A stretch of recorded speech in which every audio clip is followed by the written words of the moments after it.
So the talk that I'm doing today is really more related to my primary research, what my dissertation's been focusing on. And I think as I've gotten more involved with the Nahar community of folks and hearing some great talks with you, I've really begun to think about how the aspects of climate change that have come up through those conversations are really not, they are inseparable from the research I've been doing with moonshining, even though that wasn't really initially something that I had made a connection between. So I'll be doing a little bit of context on what we think about when we think about the archaeology of moonshining, and then getting into some of these topics as they relate to practice of doing archaeology management, some of the threats they're facing. So let me share my screen so we can kind of go through some pictures. You don't have to just look at me. Let's see, does that look okay for everybody? You guys hopefully seeing the screen? Looks great. Awesome. All right. So let's see. So today we're talking about climate change applied to moonshining sites, particularly in the Lowcountry, though I'm sure there are a range of different threats that we can be talking about afterwards that are not explicitly tied to the ones down in South Carolina. But it's a place we don't really think about moonshining being, so it's been interesting then thinking about the different kinds of threats these sites are facing. So just to give you guys a sense of where we're going with this talk, we'll start a little bit about what archaeology on moonshining sites looks like, what some of the work has been with the Still Sites project that I've been doing down there since 2019, looking at how these particular sites as resources, as materials, are vulnerable and in what ways, and how then these processes of climate change and the threats to these sites have broader implications on histories that have already been subject to a lot of revision, and the way that inadvertently the changes to the landscape brought by climate change are facilitating those sorts of revisionist histories. And then thinking about connecting some sorts of climate initiatives, citizen science, and accessible archaeological science to not only increase the documentation of these resources, but to try to be more intentional in the kinds of histories we talk about when we talk about moonshining. So where we're going, what we think we know, what we don't actually know that much about, as it turns out. So I have a slide in here. I feel like it's a little early for morning engagement, so there's no pressure. But I don't know if anybody has any thoughts of what comes to mind when you think about moonshining, either particular places. Yes, you've got it, Sarah. Look at that. I found it. It's Cranky Uncle Jin's apple pie shine, and I will be opening it at the end of your talk to celebrate. I feel like that title had literally all of the different sorts of buzzwords that come up with it. Cranky men, the sort of like uncle, old man kind of trope. Apple pie moonshine, which seems to be one of the more popular versions of moonshine that gets sold commercially. It's in a mason jar, right? Exactly. So I think, exactly. And being here in Tennessee, like with being so close to Pigeon Forge and a lot of the commercial moonshine distilleries and that sort of tourism industry that's been really, really strong since about 2009 when it legalized in Tennessee, there's a lot of saturation in pop culture that, we're not unfamiliar, I think, with moonshining as a concept. And like Sarah, probably a lot of us have had access to different kinds of actual homemade moonshine as opposed to just the commercial stuff. But when we think about those terms, we don't always necessarily get the implicit understanding of what, as an archaeological site, we might be looking for. Or if we're thinking about those signatures, we're maybe thinking about a pretty specific set of characteristics. In reality, because moonshining's done everywhere, it's been made for, hundreds of years by a wide range of people, and for a range of different commercial sizes. So it has a pretty diverse set of archaeological signatures that we might expect. Overall, though, as far as the practical concerns of doing distilling go, though, there are pretty common elements between these sites, though the actual materials or organizations or scales might vary. So, if anybody's been to a distillery before, then you've seen some of these pieces in action. You essentially need a large container that's going to contain your fermented mash. You add water, you boil it, you collect off the alcoholic vapors as they, steam off of your boiling mash. Alcohol boils lower than water, so you can catch those early vapors right when it starts to boil or hits a certain temperature.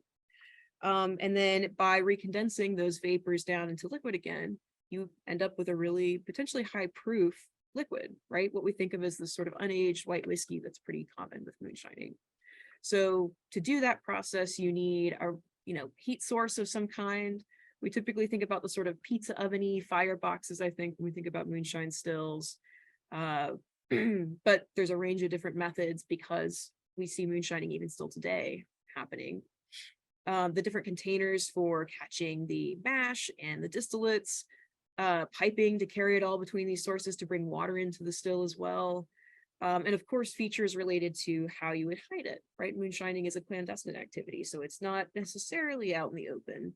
Though some of these sites can actually get quite large, which we can see from one of the pictures here from Western North Carolina. We've got a raid from Prohibition era still, so quite a lot of different containers, a lot of large barrels. We would potentially expect to see like the metal bands holding those barrels together. Features related to that lean-to might be more difficult to see, much more ephemeral, but thinking about heating, some of these really quite sizable containers would leave potentially a relatively strong signature.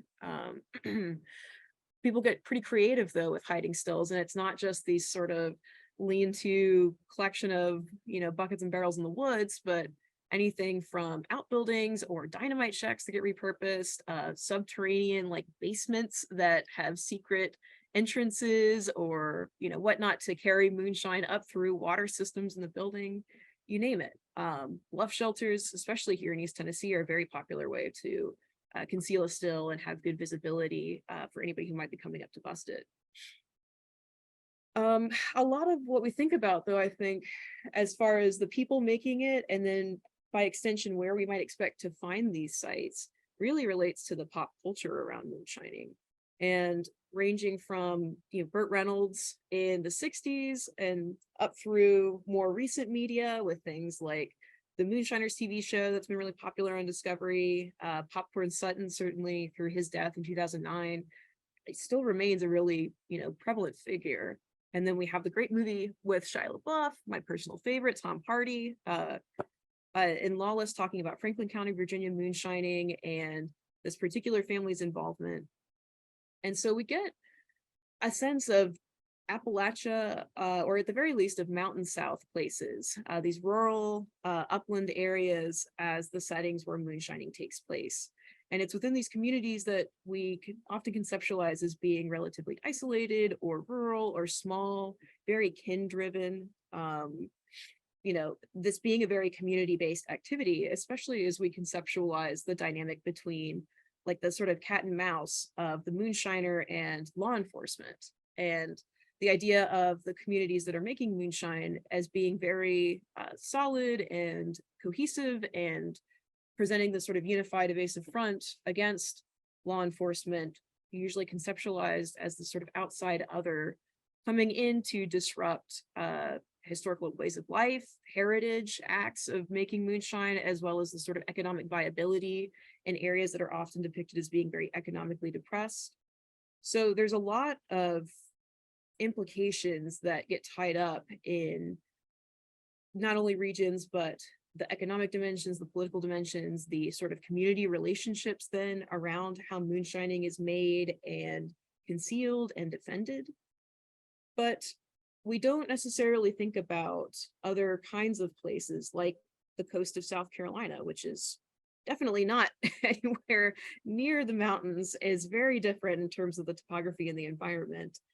And in terms of the rurality of it, I mean, we're talking about sites that are going to be right outside of Charleston. It doesn't have that same conception of isolation. And even within sites that are in the Mountain South, I think there's a lot of work that's been done by folks like Jamie Brandon, Audrey Horning, others. I know there's some great folks on this talk who can speak to that as well, that there's really not that extreme isolation that we think about from a pop culture perspective, even when we are talking about moonshining in more upland or mountainous places. but that's a longer discussion. It's a dissertation if you want to check that out in August when it comes through. But for today, we're going to mostly focus on the particular case studies here and how that informs the sites we're looking at. So as I mentioned, these sites are near Charleston, South Carolina. They're in what we call the Lowcountry, the coastal plain, basically what was the backcountry during the colonial period, kind of moving out into the interior of South Carolina from Charleston. It's an area that was very heavily organized and integrated into large-scale plantations beginning very early on. Plantations centered around brick making, around rice production, indigo, naval stores. There's a range of different activities that take place in these particular landscapes that, up through the Civil War made this a very profitable and very heavily, I guess, regimented sort of landscape. After the Civil War, when 90% of these plantations come to a halt and the economic infrastructure of the South and of Charleston particularly really dramatically changes through Reconstruction and beyond, there's a big effort in trying to establish new profitable economic pursuits. And one of the industries that is ultimately very profitable after the Civil War is moonshining. And so what we see are that plantation owners, former plantation owners, who no longer are able to, generate the revenues they can because of, their inability to enslave hundreds of individuals to make these larger agricultural products, turn instead to doing large-scale moonshining operations, particularly as state-level prohibition really creates a local market prior to national prohibition. So starting in like the 1890s in South Carolina, we see policies that restrict the sale and use of alcohol. So we have a great black market that makes it really profitable as an enterprise. And then when you combine the fact that these former plantation landscapes, a lot of them become timber interests. There's a big effort to harvest southern pine all throughout the Atlantic seaboard in the late 19th and early 20th century. And so not only the presence of workers in these increasingly more remote spaces who would benefit from being able to walk right up to a still and have a drink on the job, but also the railroads that are being put through both as a broader initiative in the 20th century and to support moving timber products throughout the forest areas, the backcountries of South Carolina, across the country, are then transportation networks for other kinds of resources like moonshining. And because those railroads are private, there's a lot easier time circumventing the sorts of policing efforts that would be, trickier to work around on a national or, more heavily regulated railroad tie or with driving things across state lines. So being a plantation owner who wants to get into the moonshining business on the ground floor is a really good kind of person to be in the South Carolina Lowcountry, because even with the changing economic situations around emancipation, there's still quite a bit of capital, both in terms of material capital relative to other individuals who are maybe poorer whites that aren't landed or people of color in the Lowcountry. There's also the political connections that are an important source of capital as well.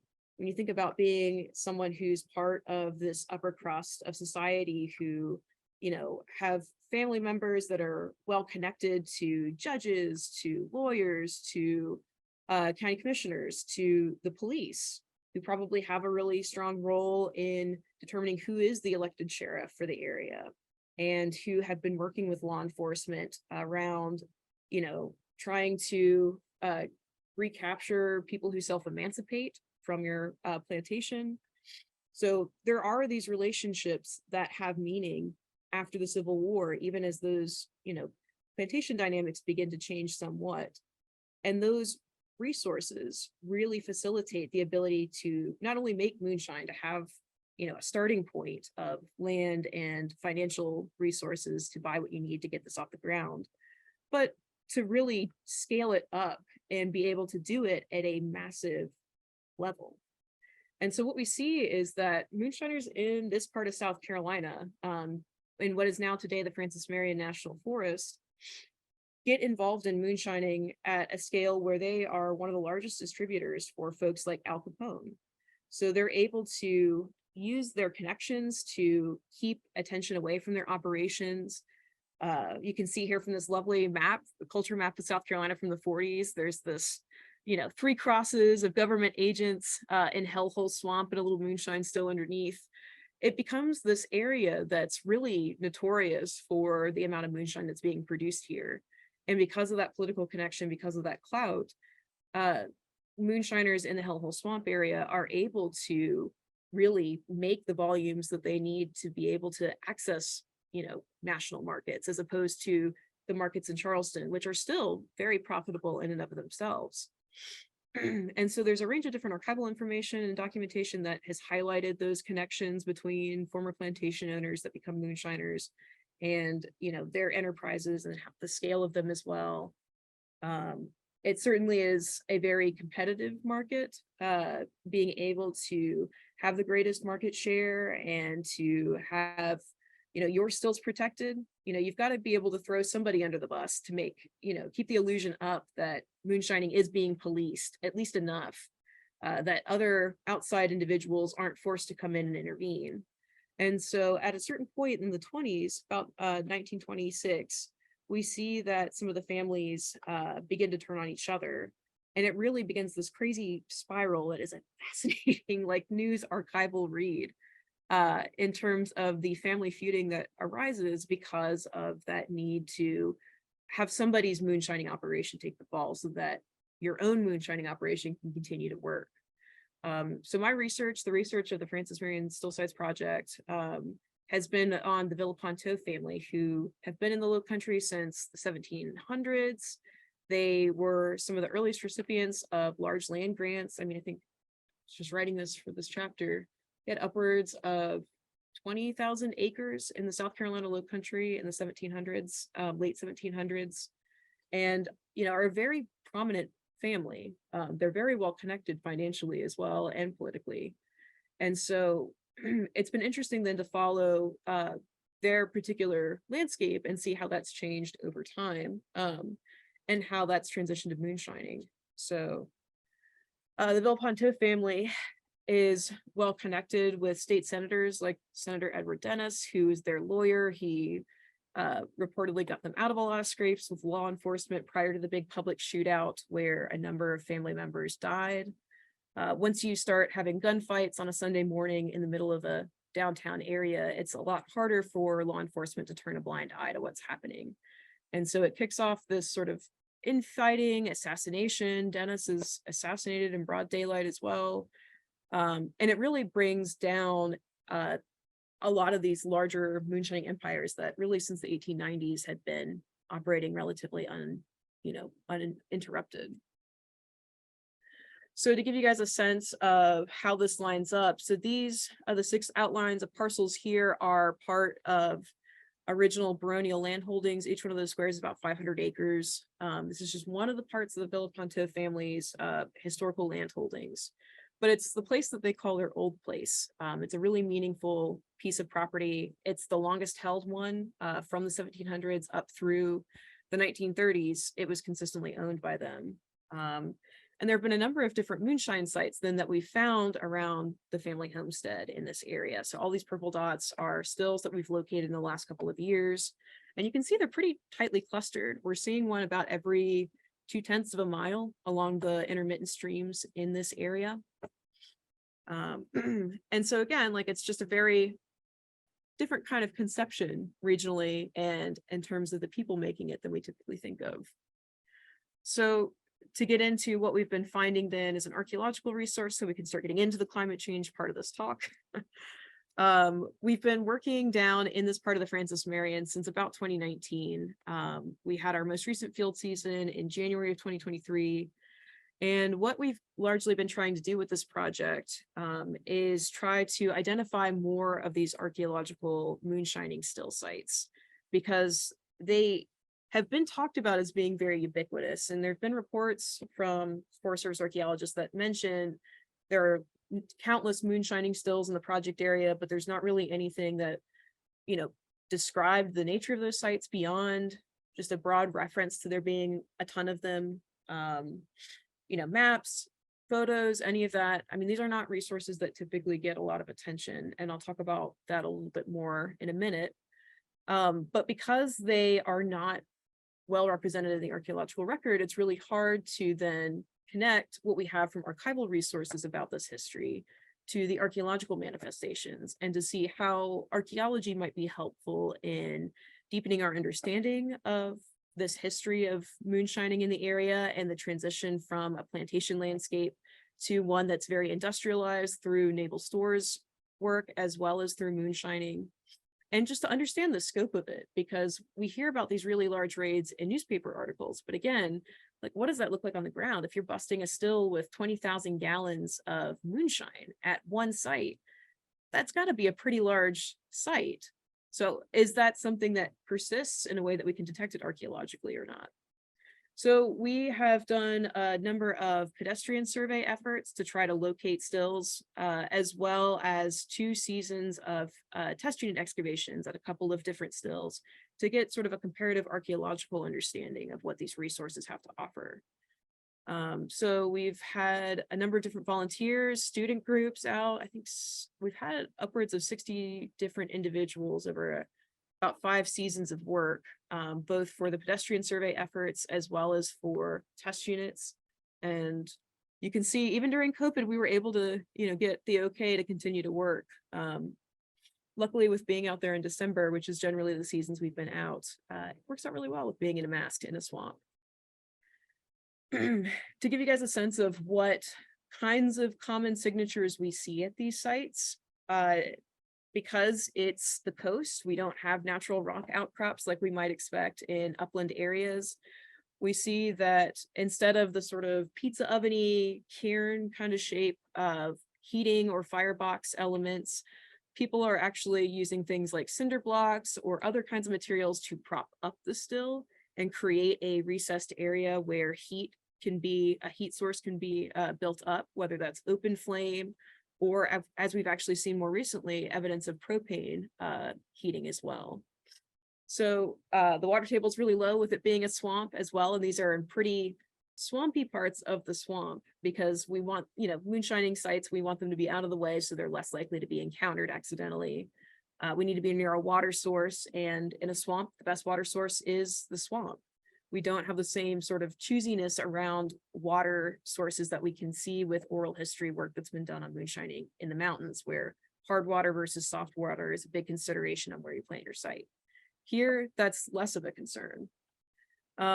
We also see that, contrary to the expectation of wooden barrels with the metal barrel bands, which we have seen evidence of in other sites in South Carolina, down with these larger sites, particularly the ones tied to the Villapanto family's operation, we're seeing steel drums, big 55-gallon drums, larger created containers where they seem to be wood-sided with metal strapping, boxes, and even sort of submarine-shaped ones.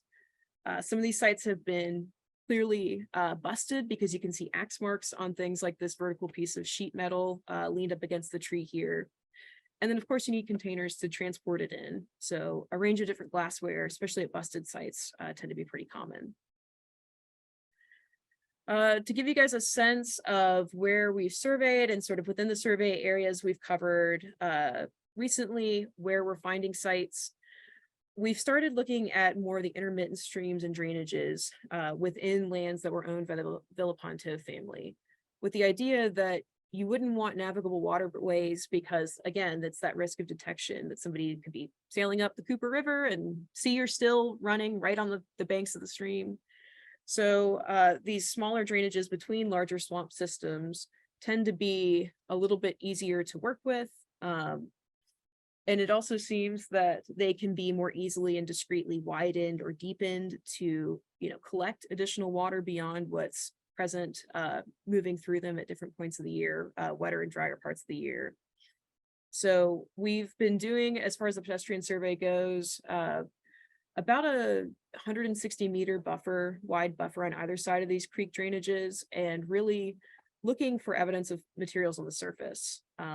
We've done a mix of the surface examination as well as the shovel testing to try to locate these sites, and found that even with close interval shovel testing, it's not as productive necessarily as doing pedestrian survey is. Even pedestrian survey with a metal detector versus just, surface examination hasn't really changed the efficacy. So we've looked at a relatively wide spectrum on either side of the creek drainages with the idea that they may not be immediately against the creek, because as you can see from where I'm at in the middle of one of these swamps, they can flood over and run over pretty easily, even if you have dug out a deeper bed for that drainage. So you might not want to be immediately on it, but maybe a little bit apart from it. So we've had, we can see students here using the Trimble DA2 Catalyst GNSSs to record the locations of these sites as we come across them. And by virtue of the time of year that we've chosen to work for the pedestrian survey portions, when vegetation is at its lowest, the forest tends to be at its driest, we've been able to have greater success than with identifying more of these sites than if the forest were more heavily vegetated in the summer. And certain flooding episodes in the summer would make these sites potentially more inaccessible. Now, I mentioned that we had done some test units at some of these moonshine stills. Here's one of the first ones that we looked at, site 38BK 2999. This site was one of the first ones that we looked at with this project. So you can see that we've got a couple of test units. Gosh, I gotta move my mouse over here.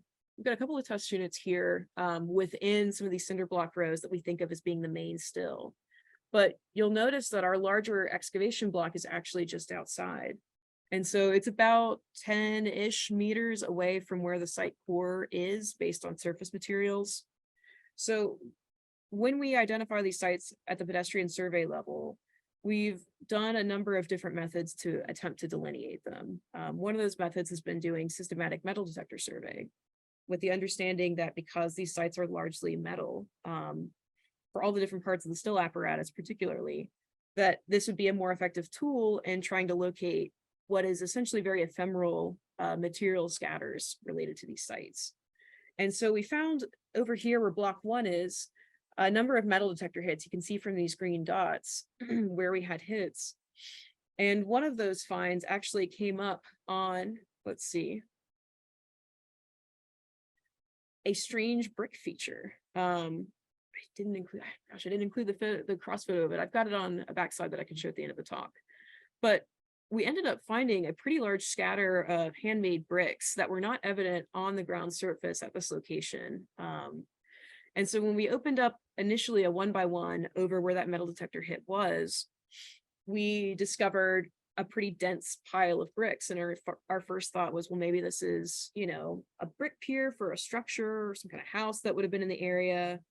And so in expanding this area, what we found is that no, this appears to be some sort of campfire hangout area that people who were waiting for the moonshining still, for the run to go through from batch to batch would have waited because it takes several hours for some of these batches to run, especially when you're doing hundreds of gallons. I mean, it could be anywhere from 6 to 8 hours, maybe even a couple of days.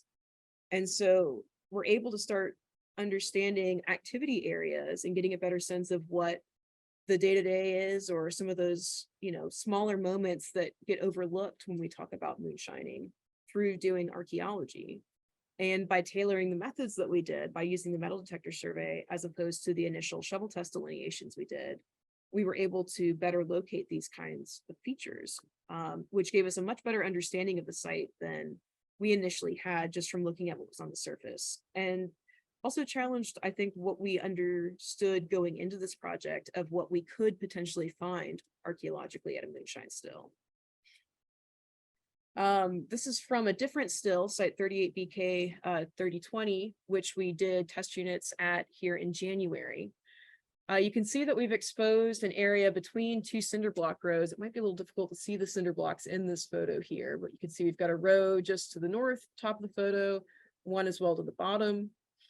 And so from looking at this site initially, just looking at where this feature was on the ground surface, you can see the cinder blocks, but pretty much everything that's exposed in this unit was not visible at the ground surface level. Initially, when this site was first located in 2015, before we had come out to try to do more systematic documentation, there was a shovel test that was put in, like a, your standard 50 by site center shovel test for a profile. And it was put in toward the end of one of these cinder block rows. And none of the features here, like this metal that we see, the sheet metal that's expanding between the cinder blocks, was noted in the shovel test. Nothing was really bagged. It was noted that there were some unidentified metal fragments, but they were discarded in the field. And none of the other shovel tests at the site were positive either. So it was really documented based on the extent of what was on the surface.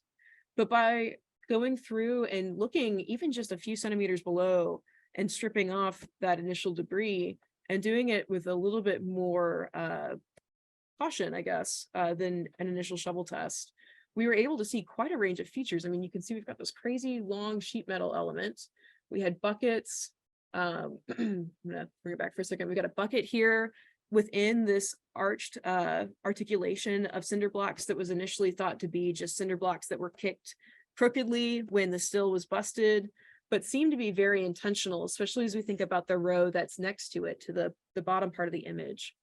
And from looking at more historical imagery of moonshine stills from this time period, from talking to folks who, whose families have been involved in moonshining, both in this region and broadly, this is a very intentional way to control the convection effects of heat over a really large sized still apparatus. So, we've really only been able to do a small amount of documentation at the site, but we're seeing we've got certainly a lot of features that exist without or outside of the standing remains that with more attention, more time, can hopefully yield additional insights, maybe similar to what we've seen at the other still as far as local activity areas for people that are making moonshine, potentially other things we haven't even anticipated at this point. So then in thinking about the role of these sites as being threatened sites, there's a couple of different kinds of challenges these sites are facing. Climate change absolutely being a really important one, but other things as far as archaeological practice goes and how we think about site significance that play a role in the threat to these sites as well. So for one, as I mentioned, they're pretty near swamps. Even when they're not right up against seasonal drainage, they're still in very low-lying, frequently flooded areas. And thinking again about the fact that these sites are primarily metal, the inundation of these sites, obviously water accelerates the breakdown of metal objects, especially when you build in the fact that the inundation tends to be cyclical at these sites. So you'll have periods where these sites are underwater or partially flooded, where the water table is right at the surface, and then it will dry out again.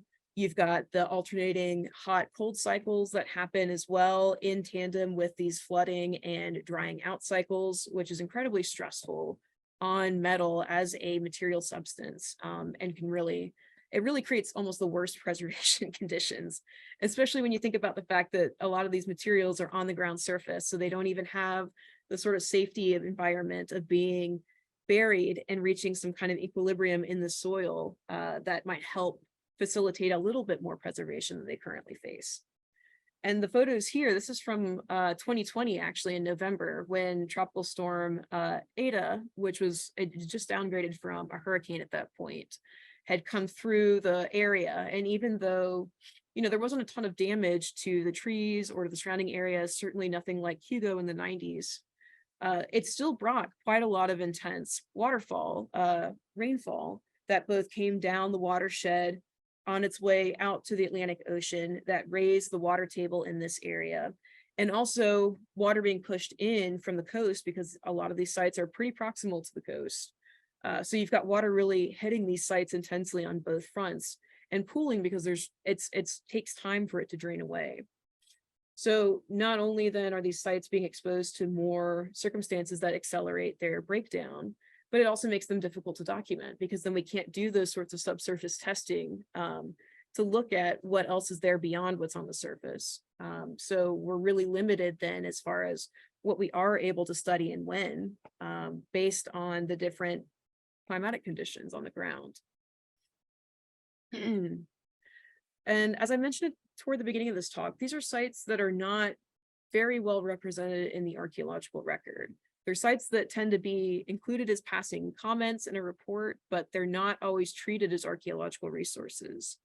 And there have been other folks, as well as myself, that have talked about this in other contexts, conference papers and some publications that are coming out this year too, about the nature of that underrepresentation. Part of it's just the difficulty in identifying these sites discreetly as a still versus a modern trash scatter, because when you see a collection of barrels or glass on the surface, moonshine still is not usually what first jumps to mind. It really takes looking at the setting as well as the material culture to really hone in on those differences. And even if a still is recognized as being related to moonshining as opposed to just a miscellaneous trash scatter, there's the assumption that moonshining is still a relatively recent phenomenon. And even though, yes, it's technically older than 50 years, it is the pre-1970s. Is it really worth documenting? Is that going to merit the significance and of the time it would take to not only document it properly, but also to consider it for, National Register significance? And because they tend to be pretty small, they're pretty more ephemeral scatters that don't show up as well in traditional shovel testing delineations, then they get written off as not having a lot of data potential because there's not a lot that's being found. When in reality, it's just a misalignment of the method to the site. So there's really a lot of things working against the likelihood that these sites get documented. They are studied in a way that benefits and articulates with what is present, that would help broaden our understanding of what this activity looks like in the past and what we can potentially learn from these sites. I mentioned there's a number of different settings about where stills typically tend to be related to sort of the practical concerns of distilling. So needing to be near water, needing to be somewhat accessible to a mode of transportation, but not too close either that you're going to risk being encountered accidentally. And what that means then is a lot of these moonshine sites typically fall in areas that are classified as having low archaeological potential by state predictive models. They tend to be in poorly drained soils. They tend to be, while water sources are, potentially high potential because of the residential needs for different communities in the past to be able to access water as well. They're not in areas near water where you would want to live necessarily, again, because of that clandestine aspect. So rather than bluffs overlooking the river, you're looking more in the swales and gullies, as you can see here from the metal debris that's located right along the surface of one of these creeks. So because they're falling outside of areas thought to have low potential, there's even lower likelihood that these sites are going to be encountered in routine surveys at all. So Jordan, who is a co-author that we called out at the beginning of the get together, he was one of the co-authors with me working on looking at climate change impacts and preservation strategies. We also did this project back in 2019 when we first started looking at moonshining to see how state predictive models like the one created by Jason O'Donoghue that's pretty prevalent in South Carolina would be able to detect the location of some of the new stills that I had encountered in our first season working on the Moonshine project. And so you can see on the left, we've got the classification of a select area using Jason's model. And Jason's model site probability is based off of characteristics common at all present archaeological sites in the state of South Carolina at that point in time. It also focuses on the proximity to water, but like I said, elevation near water and soil drainage as being the main criteria. And so areas that were higher elevation near water, areas that were well drained or optimal soils for drainage or agriculture were favored, and areas where sites had already been located were also favored.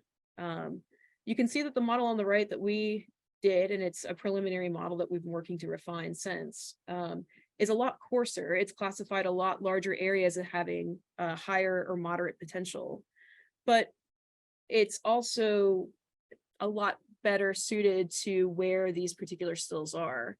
And frankly, the nature of the South Carolina Lowcountry being swampier makes it harder to be more discreet with these waterways than we might be able to be in an upland area. So you can see some of the criteria that we were using. It's the criteria that was on the previous slide. So what do we understand from oral histories, from ethnographies, from newspaper accounts about where moonshining stills are located and what you might need? And then, as I mentioned with Jason's, what are the criterias? They're not necessarily looking at things that are the same as far as prioritization goes. So, so bringing this back again, what ended up happening is that a lot of the areas that the moonshine stills that we found were in areas that were classified as low probability. I think all but one were in low prob for O'Donoghue's model. And one of them was right on the boundary between a moderate probability area and a low probability area, which you can see, gosh, it's this one right down here. And of course, at the scale, it's harder to see the nuances of some of those details, but we're working to refine this so it can be published, so we can be thinking about these criteria in context a little bit further. But the implications then with the O'Donoghue model is that it's, as I mentioned, the preferred model for classifying archaeological potential in South Carolina. It's what the SHPO uses. It's what I used when I worked for ACC when we did surveys of areas like the Francis Marion, in terms of how we would target our survey strategy and the intensity of our effort in different areas based on probability. And so when you drop down to a 60-meter interval for shovel testing or walkover because it's considered to be low potential, and you've got a still site located in low potential that's going to have a pretty small footprint, like maybe 8 meters square as far as surface debris goes, at least, the likelihood that you're going to encounter one of those sites is dramatically decreased. And all of these stills, in fact, are actually located in areas that were previously surveyed. They had been basically checked off in the Forest Service inventory as being surveyed areas. But none of these sites, all but, 2, were not recorded during the surveys that took place in these areas. And whether that's because of the misidentification or information about them, whether it's just the inappropriateness of that survey strategy to the type of site, it's hard to say really what led to those sites not being documented during the initial survey periods. But yep, so these are the ones that, let's see, had not been previously documented. So as I mentioned with survey management, even when we do find these sites, the delineation and testing methods of doing the 15-meter space transects with shovel testing just tends to miss the bulk of what's happening at these sites. You can see it looks like it's really, really tiny here, and that's because relative to a 15-meter shovel testing grid, these sites are relatively small. So we have piloted a number of different methods, metal detecting, using some recommended strategies that came out from a great study in 2020, talking about different intervals and the optimal intervals to use, looking at where we place our shovel tests more intentionally, actually using the metal detector hits as our shovel test pit locations so that they're working in tandem instead of working oppositionally. And we found that we were able to get a lot more information than by tailoring those methods. And if anything, they're actually more time effective than trying to do more of these traditional approaches to site delineation. So in terms of considering the cost of how much more time or money would go into locating these relatively small sites, as far as the site level delineations go, it tends to be a lot more expedient actually than the traditional shovel testing is. And even with the systematic pedestrian survey, we can talk about that maybe more toward the end. There's ways that I think balance the cost intensity of looking at lower potential areas for sites like this with the added cost of spending more time in areas we have long thought are low potential areas. So why would any of this matter? Like, why would missing these sites necessarily matter that much in the grand scheme of things compared to the other sites we do typically find? Why does the fact that these moonshining sites are more likely to break down and be missed matter as far as the overall schema of history goes? And to think about that, part of it goes back to thinking about the context in which this moonshining is happening, especially in the South Carolina Lowcountry, right? The whole connection of moonshining to Reconstruction and the end of the Civil War and the upending of generations of racial slavery and, the economic systems that profited off of it, right? There's a lot of discussion around how landscape and, the material world has been, entangled with the ways that our understanding of the past and our production of the past also, work. And so that's both in terms of how space is conceptualized, as well as how physical space actually, supports the material evidence where it's visible what histories have played out in those spaces. And certainly in the context of, South Carolina as a colony, as a lowcountry space, the idea that, from the earliest periods of colonialization, the landscape has been conceptualized as being vacant by English and Spanish actors that remove the physical traces of native peoples from this landscape. That really allows their version of the past, their use of that landscape to be better centered and prioritized, to try to, vanish off native peoples from this place to meet those needs. And we see that throughout, sort of from this colonial period on, despite the fact that there's abundant evidence and peoples living in the Lowcountry throughout the colonial period that are of native descent that are absolutely not vanished. Trying to connect depictions of space and material space to those ideas that they don't matter, they're not present, is certainly not a political act that's new. And we see that there's these sort of episodes of intensive use and, demarcation of land, and then vacancy that kind of vacillate back and forth from the colonial period, going from that sort of virgin territory to the really intense rice production, landscape production around plantations. And then again, getting into the sort of post-Civil War era, we see that the Lowcountry is again reconceptualized as being a vacant space, as there's this effort to attract Northern interests into the Lowcountry to buy these Gothic, abandoned, gone with the wind-esque plantations. So this idea that, the high regimentation of racial enslavement is being dissociated from that material landscape, because we're not seeing the agricultural fields, we're not seeing the quarter sites. Instead, we're seeing the sweeping magnolia walks, and we're seeing the big romantic manor houses that are located on this landscape, which goes hand in hand with the idea that, we've got the lost cause romanticization around the Civil War, the idea that we're creating a new version of Southern history that idealizes the antebellum period, but is also relatively quiet on the role that racial slavery and racial inequality played in supporting that lifestyle. And so thinking about how then the idea that these landscapes are being distanced from problematic histories like slavery, the idea of vacancy, the idea that even as a national forest where these traces have been literally bulldozed to try to, support ecological land management practices, it physically changes the way the landscape looks, and it makes it more difficult then to connect, what we understand about the past and what's been attempted to be silenced through physical changes, through conceptual changes, without those material traces.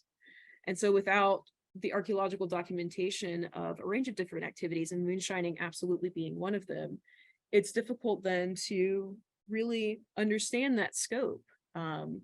It's easy to see how, while yes, it's very prevalent in newspaper records, this whole wild and crazy violent moonshining phenomenon that's happening, when we look at the landscape and we don't see those sites, or we look at a, like ARC site for South Carolina, or a resource map of the forest, and we don't see those archaeological sites, that evidence, and we see that it's been surveyed and nothing was found, it goes hand in hand inadvertently with the idea that there's nothing left, there's nothing there, and it makes it more difficult to really advance more nuanced understandings of the past that have very political dimensions to them.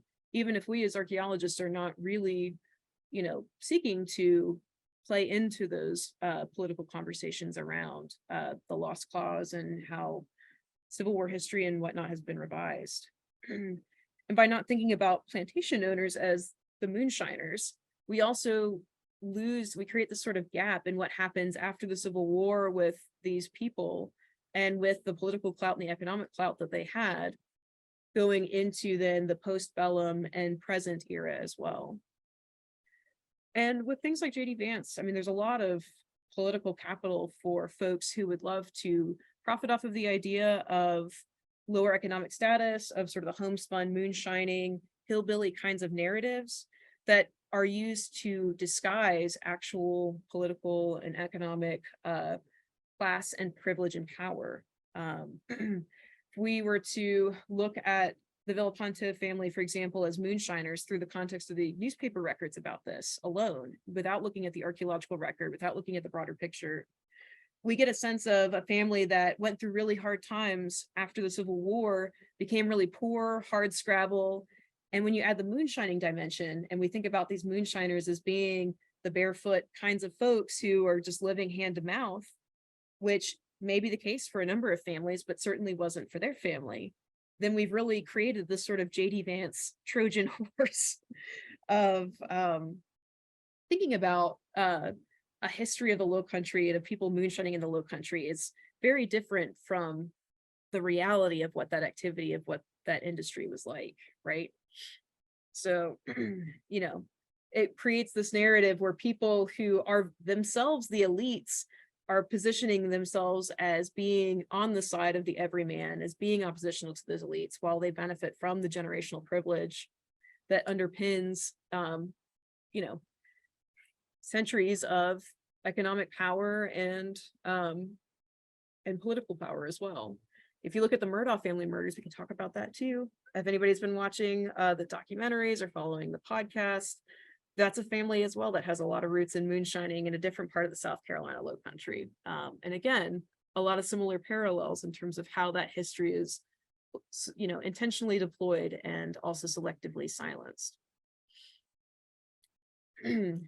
So to finish up the last couple minutes, in terms of thinking about the sort of community science efforts in trying to increase not only our understanding of this history and the documentation of these sites, there's been a number of different initiatives that I've been part of and that we've created through this project. One of those has been some community co-learning efforts where we do things like talks, science talks at distilleries, right? Go to the source where people are interested in learning about alcohol and moonshine and that history in a local way, and trying to heighten and draw attention to that history and the connection to it in the past.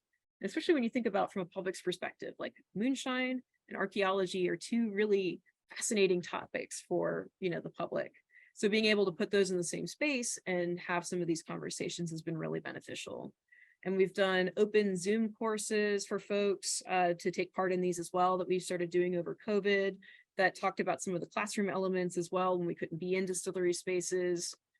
We've done things like our Nahar blog, which is, you know, nice and accessible and not behind a paywall for folks who are looking at what you can learn from the archaeology of moonshining and wanting to follow updates on the project. Podcasting has been a really successful resource as well. Again, it helps when you've got a really catchy topic. And then on the documentation level, because we've had a really strong volunteer base for doing the pedestrian survey and some of the efforts to locate these sites, we've been able to create some criteria that help community members living locally know what to look for when they are out hiking or on their own property, as far as what to recognize that makes something a moonshine site, and also to know sort of best practices around not disturbing sites and, you know, taking materials away from sites.